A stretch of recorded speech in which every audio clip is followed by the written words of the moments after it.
మనం వెళ్ళేటప్పుడు ఒట్టిగా వెళ్తున్నా, కలిగి వెళ్తున్నాం. కానీ పోరాడిన తర్వాత ఇంకా అధికమవుతుంది. జీవితంలో పోరాడటానికి సిద్ధపడిన వారికి మాత్రమే అత్యధికమైన దీవెనలు అనుగ్రహించబడుతుంది.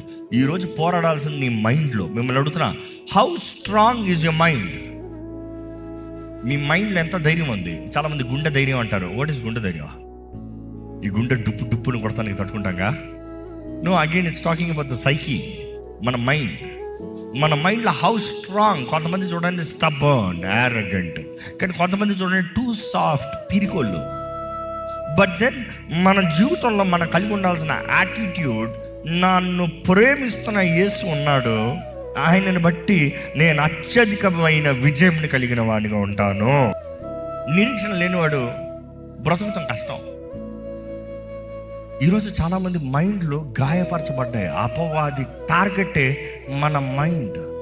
What is your hope on? ఈరోజు చాలామంది హోప్స్ ఏంటి తెలుసా? మనుషుల మీద. అందుకని డిసప్పాయింట్మెంట్.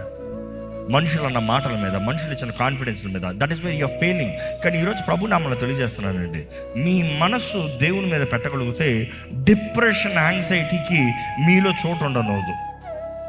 మీ నిరీక్షణ కోల్పోయారంటే మీకు నిరీక్షణ హెల్మెట్ లేదనమాట. రక్షించబడిన వారు జీవితాల్లో వారికి అనుగ్రహించబడిన రక్షణని కాపాడుకున్నట్లుగా ఈ హెల్మెట్ వేసుకుంటే అపవాది దాడులంతా నీ